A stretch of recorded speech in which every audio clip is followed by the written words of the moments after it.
เอาค่ะเอาค่ะหน่อยสำคัญมาเขาค่ะเอาเพลงก่อนกันครับยักมาสมทบกับผู้ใหญ่ผู้น้องเขาผู้ดีผู้ทางผู้วัดผู้เลี้ยงผู้ผู้เดิงอันเนี้ยเขาค่ะสามพี่น้องนะครับเนาะ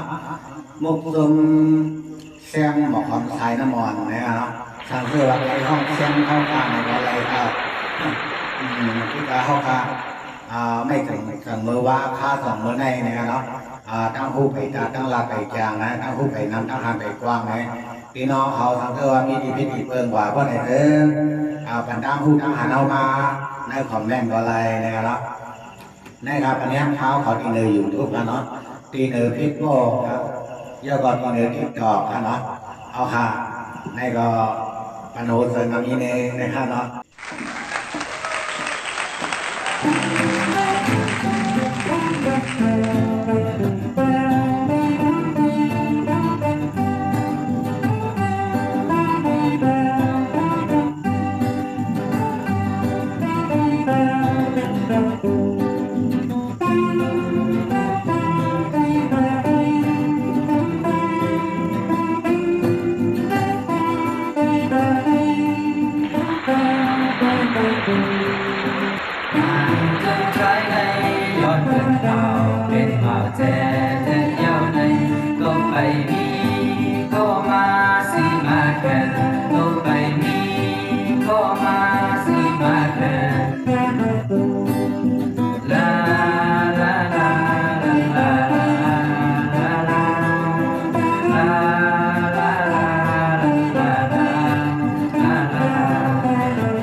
พี่น้องเอาในของเรื่องนี้ว่า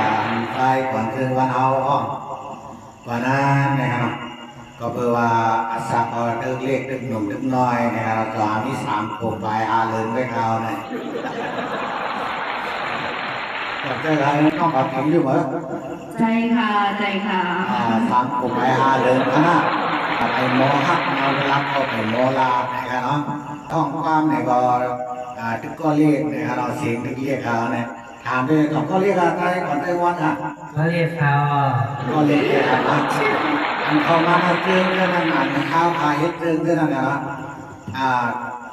เป็นมังซาหลงมังงาเนี่ยนะเขียนในเรื่องงานเนี่ยมังซาหลงอะไรอะไรเป็นหมอเล่หมอเห็นนะทางเรื่องว่าสาวๆเอาไปนี้ก็ห้ามว่าไหนไก่ไว้ทานอะไรครับกับเสือมาดีนะยูทูบคลิปโป๊กติ๊กดอกใต้เสือหมอนอะไรเนี่ยเนาะในติ๊กดอกใต้ก่อนเรื่องมันอะไรในติ๊กดอกนั่งก่อนถึงยุ่งอะไรเนี่ยเนาะใครกับผาน้องใต้ใต้ก่อนเรื่องวันเอาพาเนี่ยสัก3 คนไปเลยเนี่ยกันเนาะถ้าแบบนี้ก็ห้ามนะแบบนี้ค่ะเนี่ยจองคาราบิกค่ะอะไรbảy hô lòng chưa hả nào พ่อไปหูในโลกก็ขนาดนั้นจองใครรับนี่อยู่ฝั่งไปไม่ได้รับนี่นะในครูสอนอะไรเนาะสอนห้องความสอนไก่ตีนแก่อะไรอยู่เนี่ยเนาะพี่น้องเขาทำเธอว่ามีดีพิธีเปิงกว่าเพราะไหนเธอปันตามผู้ตั้งหาเอามาในของแม่งก็อะไรนะครับเนาะเอาค่ะในก็ปนโหเสริมนี้นะครับเนาะข้าวเขาก็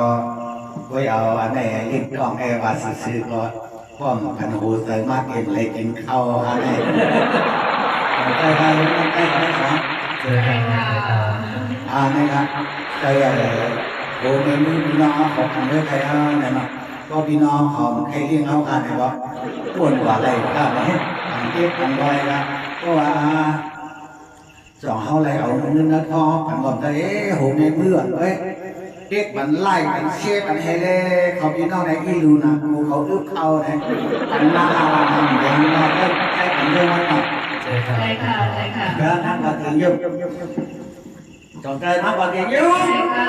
ใจค่ะ ดาเขาคาในนักเรียนก้นหมอเปียวแล้วเนาะเปียวซีก็เงินใส่จีกันนะเปียวซีเงินใส่จีก็ทานที่มีเสื้อนะครับเงินมีเฮิร์นมือเนี่ยเขาว่าไงเขาทานได้นะครับตัวมึงแล้วก็เอามึงนั่นเฮ็ดดอกเอาบอกมึงนั่นลงนอนเนี่ยครับซึ่งหลังความมีไว้ว่าเขาขับออกมาอยู่ทางทุ่งเมืองไต้หวันออกโฮมพัดกลางnàyฮะเนาะทุ่งสามเสียงคำเวียงไต่ขี้เล็กเนี่ยเป็นอันมุดซื้อนะเนี่ยก็น้องอะไรมาอยู่เมืองไต่ขี้เล็กก็ไปกล่าวไปมีเผยมาห้องว่ากินเขาคนเขา